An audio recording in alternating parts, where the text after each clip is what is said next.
Hello everyone, आज हम पढ़ेंगे सॉइल फर्टिलिटी मैनेजमेंट का लेक्चर नंबर 5, जिसमें हम पढ़ने वाले हैं माइक्रोन्यूट्रिएंट्स के बारे में। इसके पहले के लेक्चर में हमने मैक्रोन्यूट्रिएंट्स कंप्लीट किया था। अब आज हम स्टार्ट कर रहे हैं माइक्रोन्यूट्रिएंट्स के बारे में। चलिए स्टार्ट करते हैं। सबसे पहले आता है मैंगनीज। ठीक है, सो प्लांट्स में मैंगनीज का कंसंट्रेशन कितना होता है? 20 से 500 ppm। प्लांट्स में मैंगनीज का कंसंट्रेशन होता है 20 से 500 ppm, यानी कि लार्ज अमाउंट में प्लांट में ये कंसंट्रेशन होता है। ठीक है, मैंगनीज का सोर्स क्या होता है? Earth crust. तो अर्थ क्रस्ट में कितना मैंगनीज मिलता है? 1000 ppm हमको अर्थ क्रस्ट में इतना मैंगनीज होता है। ठीक है, बहुत सारे ऑक्साइड्स और हाइड्रोक्साइड्स होते हैं जिसमें मैंगनीज होता है, जैसे कि मैग्नेटाइट और ब्राउनाइट। तो ये ऐसे कुछ ऑक्साइड्स हैं, हाइड्रो ऑक्साइड्स हैं, जिसमें क्या होता है? मैंगनीज होता है, और इसके थ्रू सॉइल तक मैंगनीज पहुंचता है। मैंगनीज कौन कौन से फॉर्म में रहता है? ठीक है, आयन के फॉर्म में तो रहता है, लेकिन और उसमें भी सब डिवाइडेड है: solution manganese, exchange manganese, organic bound manganese, mineral और मिनरल के फॉर्म में रहता है। अब हम फंक्शन की बात करें तो manganese helps in chlorophyll formation. Manganese chlorophyll बनाने में हेल्प करता है, फोटोसिंथेसिस में हेल्प करता है, और O2 इवोल्यूशन में हेल्प करता है। ठीक है, ऑक्सीडेशन और रिडक्शन प्रोसेस जो होती है, डीकार्बोक्सिलेशन, हाइड्रोलाइसिस रिएक्शन, तो ये जितनी भी रिएक्शंस प्लांट के अंदर हो रही होती हैं, उसमें भी मैंगनीज हेल्प करता है। एंजाइम सिस्टम में और वेरियस ऑफ एंजाइम रिएक्शंस में हेल्प करता है। ठीक है, जैसे C3 और C4 साइकिल चलती है ना प्लांट्स में, तो उसमें भी मैंगनीज का रोल रहता है। ठीक है, फिर अगर मैंगनीज डिफिशियंसी हो जाए तो क्या होगा? सो अगर मैंगनीज डिफिशियंसी हो जाएगी तो मैंगनीज क्या है? एक इमोबाइल न्यूट्रिएंट्स है प्लांट में। तो अगर प्लांट में मैंगनीज की डिफिशियंसी हो जाएगी तो हमें इसका डिफिशियंसी सिम्टम कहाँ देखने को मिलेगा? यंगर लीव्स में देखने को मिलेगा पहले। ठीक है, इंटरवाइनर क्लोरोसिस होती है, मतलब जो वीन्स के बीच में जो वीन्स होती है, मिडरिप होती है, उसको छोड़ के जो बाकी का ग्रीन वाला पार्ट है वो येलो कलर का हो जाता है। ओट्स में ग्रे कलर के स्ट्रिक्स पड़ते हैं, पीस में मार्श स्पॉट्स पड़ते हैं, शुगर बीट में भी येलो कलर होता है। ठीक है, सो ये सारी चीजें होती हैं मैंगनीज की डिफिशियंसी में, राइट। फिर फैक्टर्स अफेक्टिंग मैंगनीज अवेलेबिलिटी। अब अगर मैंगनीज अवेलेबिलिटी को अफेक्ट करने वाले कौन कौन से फैक्टर्स होते हैं? पहला तो सॉइल पीएच। ठीक है, और वाटर अगर ज्यादा हो जाए या पुअर एयरेशन हो तो भी मैंगनीज की एबिलिटी पे फर्क पड़ता है। ऑर्गेनिक मैटर कितना है उस पे भी डिपेंड करता है। Climatic factors and soil microorganism, ये सब चीजें डिपेंड करता है। फिर उसके बाद आता है आयरन। सो अगर हम आयरन की बात करें तो आयरन प्लांट में कितना होता है? आयरन प्लांट में होता है 50 से 250 ppm तक। और आयरन को किस फॉर्म में एब्जॉर्ब किया जाता है? Fe2+, Fe3+ और काइलेटेड आयरन्स के फॉर्म में भी एब्जॉर्ब किया जाता है। आयरन के क्या क्या सोर्स है, मतलब कहाँ कहाँ आयरन सॉइल को आयरन किस किस जगह से मिलता है? ठीक है, मतलब कैसे पहुंचता है? तो पहला है अर्थ क्रस्ट। तो अर्थ क्रस्ट में 5% आयरन होता है। अर्थ क्रस्ट में 5% आयरन होता है। ठीक है, और प्राइमरी और सेकेंडरी मिनरल्स जो होते हैं, जैसे ओलिविन, पेराइट, हेमेटाइट, ये सब चीजों में भी आयरन होता है, और इन्हीं के थ्रू सॉइल तक पहुंचता है।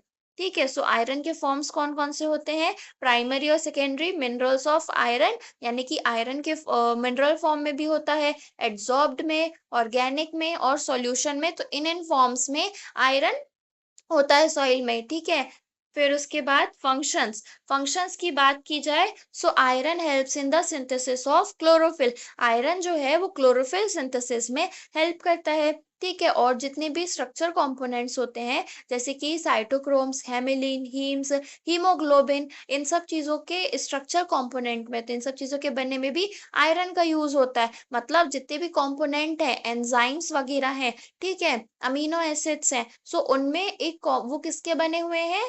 वो भी कहीं ना कहीं आयरन का एक कंपोनेंट्स उसमें जुड़ा हुआ है उसके फॉर्मेशन के लिए। ठीक है, जैसे कि स्ट्रक्चर कंपोनेंट्स होते हैं फेरोक्सिन्स, तो इनमें भी आयरन होता है। ठीक है, जितने भी एंजाइम्स हैं और अमीनो एसिड्स हैं, सो उन सब में क्या है? आयरन है। अब अगर आयरन की डिफिशियंसी हो जाए तो क्या होगा? अगर आयरन की डिफिशियंसी हो जाएगी तो यंगर लीव्स में पहले देखने को मिलेगी, क्योंकि ये क्या है, एक थोड़ा लेस मोबाइल न्यूट्रिएंट है। लेस मोबाइल होने की वजह से ओल्डर लीव्स के जो न्यूट्रिएंट्स है वो यंगर लीव्स तक नहीं जा पाता है, और यंगर लीव्स में हमें इसके सिम्टम्स देखने को मिलेंगे। ठीक है, और क्या होगा?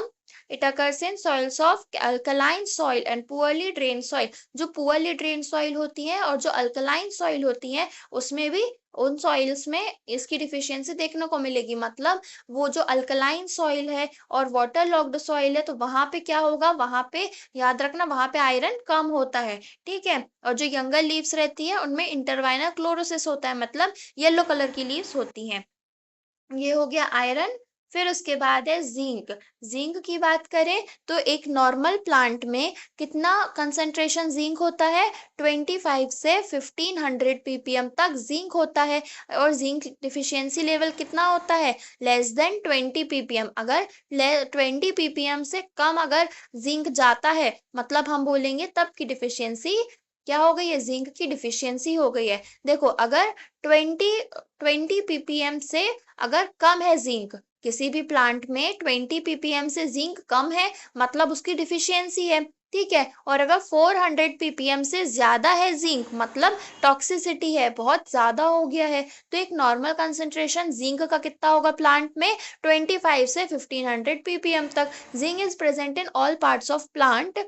जो जिंक होता है वो प्लांट के हर पार्ट में होता है, फिर चाहे वो उसका सीरियल हो, पल्स, मतलब रूट हो, लीव्स हो, स्टैम हो, इन सब में क्या होता है? जिंक प्रेजेंट होता है। ठीक है, तो अगर पूछा जाए कौन सा न्यूट्रिएंट होता है या कौन सा एलिमेंट होता है जो प्लांट के पूरी बॉडी में प्रेजेंट हो, तो वो होता है जिंक। ठीक है, सीरियल्स में कितना होता है? सीरियल्स में 27.8 ppm इतना जिंक होता है। पल्स में 34 ppm, वेजिटेबल में 28 ppm और फ्रूट्स में 36 ppm। यानी कि जो फ्रूट्स होते हैं उनमें जिंक ज्यादा होता है। तो कभी भी अगर हमें जिंक की हमारी बॉडी में कमी हो जाए तो हमें फ्रूट्स खाने चाहिए। ठीक है, फिर है सोर्स ऑफ जिंक। तो जिंक के क्या क्या सोर्स हो जाते हैं? सॉइल में कितना जिंक होता है? 10 से 300 ppm। आइजिनस रॉक में कितना? More than 10 ppm। सेडिमेंट्री में more than 95 ppm। Forms of ion की बात की जाए तो जो जिंक होता है वो सॉइल में किस किस फॉर्म में रहता है? सॉइल में मतलब आयन के फॉर्म में तो रहता है, उसके साथ और कौन कौन से फॉर्म में रहता है? तो सॉल्यूशन Zn2+ के फॉर्म में रहता है, एड्सॉर्ब Zn2+ के फॉर्म में रहेगा, और ऑर्गेनिकली कंप्लीटेड Zn मतलब मिनरल के फॉर्म में रहेगा। ठीक है, फंक्शंस की बात की जाए तो zinc essential to formation of growth hormone. तो जिंक क्या करता है? ग्रोथ हार्मोन्स बनाने में। प्लांट के ग्रोथ हार्मोन्स कौन से होते हैं? Auxin, gibberellin. तो इन सब के फॉर्मेशन में, ये सब बनाने में जिंक का हाथ होता है। ठीक है, और जो रिप्रोडक्शन वगैरह होता है उसमें भी जिंक की जरूरत होती है। ठीक है, उसमें भी जिंक इंपॉर्टेंट होता है। और जो इस राइबोसोमल फ्रैक्शंस होते हैं, यानी कि जो रिएक्शंस वगैरह जो होती हैं उसमें भी जिंक एसेंशियल होता है। ठीक है, influence the activity of dehydrogenase enzyme. Enzyme की एक्टिविटी को इन्फ्लुएंस करता है, कुछ कुछ एंजाइम्स की एक्टिविटी को इन्फ्लुएंस करता है, बढ़ाता है। कौन? जिंक, जैसे कि डिहाइड्रोजनेस एंजाइम। ओके, अब इन्वॉल्व्स इन ऑक्सिन मेटाबॉलिज्म। ऑक्सिन के काम में भी ये क्या करता है? अपना हेल्प करता है। तो ये फंक्शन है जिंक के। तो जिंक का मेन फंक्शन ये है कि वो प्लांट ग्रोथ हार्मोन को फॉर्मेशन कराता है। डिफिशियंसी की अगर हम इसमें बात की जाए तो अगर जिंक की कमी होगी तो लाइट येलो और white areas bed the veins of leaves, particular older leaves. Okay, जो जिंक होता है वो सिम्टम्स हमें कहाँ देखने को मिलता है? ओल्डर लीव्स में। जो पुरानी पत्तियां होती हैं अगर वो येलो हो रही हैं, मतलब क्या है? जिंक की डिफिशियंसी है। ठीक है, ओल्डर लीव्स में इसका हमको देखने को मिलता है। और इसके पहले जो भी हमने देखा मैंगनीज, वो मैंगनीज और आयरन वो यंगर लीव्स में उसका सिम्टम देखने को मिल रहा था। लेकिन जो अभी जिंक है इसका कहाँ देखने को मिल रहा है? ओल्डर लीव्स में। Death of tissue discoloured. ठीक है, जिंक की कमी होती है तो डिस्कलर्ड हो जाता है, कलर रंग उड़ जाता है। और फ्रूट्स में माल फॉर्मेशन होता है। माल फॉर्मेशन कैसे होगा? माल फॉर्मेशन होगा जैसे कि जो फ्रूट्स होते हैं वो प्री मैच्योर उसमें ही टूट जाते हैं, ठीक है। और जो अब देखो जिंक का क्या काम था, ग्रोथ हार्मोन बनाना। अब अगर जिंक ही नहीं रहेगा तो ग्रोथ हार्मोन भी नहीं बनेगा। तो क्या होता है, ग्रोथ हार्मोन प्रोडक्शन कम हो जाता है। अब जिंक का काम होता था कि ग्रोथ हार्मोन को बनाना, लेकिन जो ग्रोथ हार्मोन है अगर वो नहीं बनेंगे, क्यों नहीं बनेंगे, क्योंकि जिंक की कमी है, जो बना रहा था वही नहीं है। अब ऐसे में क्या होगा, ग्रोथ हार्मोन प्रोडक्शन कम होगा, जिसकी वजह से ग्रोथ भी कम होगी और प्लांट कैसा रह जाएगा, स्टंटेड रह जाएगा, ठीक है। सो ये जिंक की डिफिशियंसी हुई। कौन कौन से फैक्टर्स अफेक्ट करते हैं, soil pH, organic matter, interaction with other nutrients. So ये हो गया जिंक। फिर उसके बाद है बोरॉन। बोरॉन की बात की जाए तो जो मोनोकोटिलिडॉन्स होते हैं और डाइकोटिलिडॉन्स होते हैं, ठीक है, जो होते हैं ना मोनोकोटिलिडॉन्स और डाइकोटिलिडॉन्स, ठीक है, तो उसमें क्या होता है, उसमें बोरॉन का कंसंट्रेशन कितना होता है, 20 से 60 ppm होता है। और अगर बोला जाए तो 6 से 18 ppm, ठीक है। ऐसा मतलब अगर एक नॉर्मल एवरेज रेंज हम बताएं कि कोई भी प्लांट में बोरॉन का कंसंट्रेशन कितना होता है, तो 20 से 60 ppm होता है। It absorb by plants as undissociated boric acid. Okay, जो बोरॉन होता है वो किस फॉर्म में एब्जॉर्ब होता है, बोरिक एसिड के फॉर्म में एब्जॉर्ब होता है, H3BO3, ठीक है। सो ये भी एक इंपॉर्टेंट पॉइंट है कि बोरॉन को किस फॉर्म में प्लांट एब्जॉर्ब करता है, तो प्लांट बोरॉन को बोरिक एसिड के फॉर्म में एब्जॉर्ब करता है। और किसी भी प्लांट में बोरॉन का कितना कंसंट्रेशन होता है, 20 से 60 ppm कंसंट्रेशन होता है। अब बोरॉन का सोर्स क्या है, बोरॉन हमें कहाँ से मिलता है, मतलब प्लांट्स को बोरॉन कहाँ से मिलता है, नॉन मेटल्स में माइक्रोन्यूट्रिएंट्स होते हैं, नॉन मेटल्स से मिलता है। Low concentration in earth crust, जो अर्थ क्रस्ट होती हैं, आइजनियस रॉक होती है, उनमें भी लो कंसंट्रेशन में होता है। टॉर्मलिन और बोरोसिलिकेट जो होता है उसमें भी बोरॉन होता है। सो बोरॉन प्लांट में मतलब सॉइल में, सॉइल तक बोरॉन कैसे कैसे आता है, नॉन मेटल के थ्रू आता है। और अर्थ क्रस्ट में भी होता है, आइजिनस रॉक, तो उसके थ्रू भी सॉइल्स में आता है। टार्मिलिन टोरमिलीन, बोरोसिलिकेट, इसमें भी बोरॉन होता है। अब अगर हम बोरॉन फॉर्म्स की बात करें तो 4 फॉर्म में होता है, rocks and minerals, adsorb clay form में रहता है, boric acid, major boric acid है, most of the boric acid के फॉर्म में एब्जॉर्ब करते हैं। फंक्शन की अगर हम बात करें तो फंक्शन क्या क्या हो जाएंगे इसके, new cell development in meristematic tissue. जो मेरिस्टेमेटिक टिश्यू होते हैं उसमें न्यू सेल डेवलपमेंट कौन कराता है, बोरॉन कराता है। पॉलिनेशन और फ्रूट सीड सेट में भी बोरॉन हेल्प करता है। शुगर, स्टार्च और जो नाइट्रोजन और फोस्फोरस है उसको भी पूरे प्लांट में ट्रांसलोकेट करने के लिए, मतलब ट्रांसपोर्ट करने का भी काम बोरॉन का होता है। प्रोटीन और अमीनो एसिड प्लांट में कौन बनाने में हेल्प करता है, बोरॉन। जो बोरॉन होता है क्या करता है, प्रोटीन और अमीनो एसिड बनाने में हेल्प करता है। नोड्यूल फॉर्मेशन में भी हेल्प करता है। जो लेग्यूम्स प्लांट होते हैं तो उसमें जो नोड्यूल्स होते हैं उसको बनाने में भी बोरॉन हेल्प करता है, ठीक है। कार्बन, हाइड्रोजन और ऑक्सीजन का जो मेटाबॉलिज्म होता है उसको भी रेगुलेट करने में बोरॉन हेल्प करता है। अब अगर बोरॉन की डिफिशियंसी हो जाए तो क्या होगा, सिंस इट इज इमोबाइल, ठीक है, जो बोरॉन है वो प्लांट में इमोबाइल होता है, इसलिए जो टर्मिनल बर्ड ग्रोथ है या फिर जो यंगर लीव्स है उसमें देखने को मिलेगा। बट जो बोरॉन होता है वो बर्ड में ज्यादातर वहां पे रहता है ना, तो ये बर्ड में भी देखने को, मतलब टर्मिनल बर्ड जो ऊपर साइड की जो बर्ड होती हैं उसमें भी देखने को मिलता है। अब देखो बोरॉन की कमी होने की वजह से क्या होगा, फ्लावरिंग और फ्रूट डेवलपमेंट में वो होगी, रुकावट होगी, ठीक है। फ्लावरिंग रुकेगी और फ्रूट डेवलपमेंट भी रुकेगा, ठीक है। माल फॉर्मेशन होगा फ्रूट्स में, स्टेरिलिटी आएगी फ्लावर्स में, यानी कि स्टेरिलिटी मतलब कि पॉलिनेशन नहीं हो पाएगा, रिप्रोडक्शन नहीं होगा। थिकन और कर्ल लीव्स हो जाएंगी और जो फ्रूट्स हैं, ट्यूबर्स है, रूट्स है, वो डिस्कलरेशन होगा। अब अगर बोरॉन जो है, बोरॉन में टर्मिनल बर्ड में क्यों दिखाई जा रही है डिफिशियंसी, इसलिए दिखाई जा रही है क्योंकि ये जो बोरॉन है ये कहाँ पे होता है, फ्लावर्स में होता है, फ्रूट्स में होता है, ठीक है। तो लीव्स में तो ये पाया नहीं जाता, मतलब बहुत कम अमाउंट में रहता है। सो जो यहाँ पे, जो ये जहाँ पे रहता है वहां पे ही इसकी कमी होगी तो सिम्टम दिखेगा ना, तो ये टर्मिनल बर्ड्स वगैरह में इसके सिम्टम्स देखने को मिलेंगे। फिर उसके बाद है मोलिब्डेनम, मोलिब्डेनम की बात की जाए तो non metal anion absorbed as molybdate. Molybdenum को मोलिब्डेट के फॉर्म में एब्जॉर्ब किया जाता है। प्लांट में कितना होता है? प्लांट में लेस देन 1 ppm मोलिब्डेनम होता है, यानी कि प्लांट को मोलिब्डेनम बहुत कम लगता है। मोलिब्डेनम के सोर्स यानी कि मोलिब्डेनम कहाँ कहाँ से मिल सकता है? पहला तो है अर्थ क्रस्ट, तो अर्थ क्रस्ट में 2 ppm में मोलिब्डेनम होता है, ठीक है। और रेंज कितनी? 0.2 से 5 ppm तक वेरी करती है। तो मोलिब्डेनम को मोलिब्डेट के फॉर्म में एब्जॉर्ब किया जाता है। कौन कौन से फॉर्म में होते हैं? Non exchangeable molybdenum, exchangeable molybdenum, soil solution, organically bound, तो इन सब के फॉर्म में मोलिब्डेनम रहते हैं। फंक्शन की और डिफिशियंसी की अगर हम बात करें तो मोलिब्डेनम का क्या फंक्शन होता है? एंजाइम कंपोनेंट, जो एंजाइम्स होती हैं जो एंजाइम्स वगैरह जो होती है ना, उसका एक कंपोनेंट है मोलिब्डेनम, ठीक है। उसके क्या मतलब?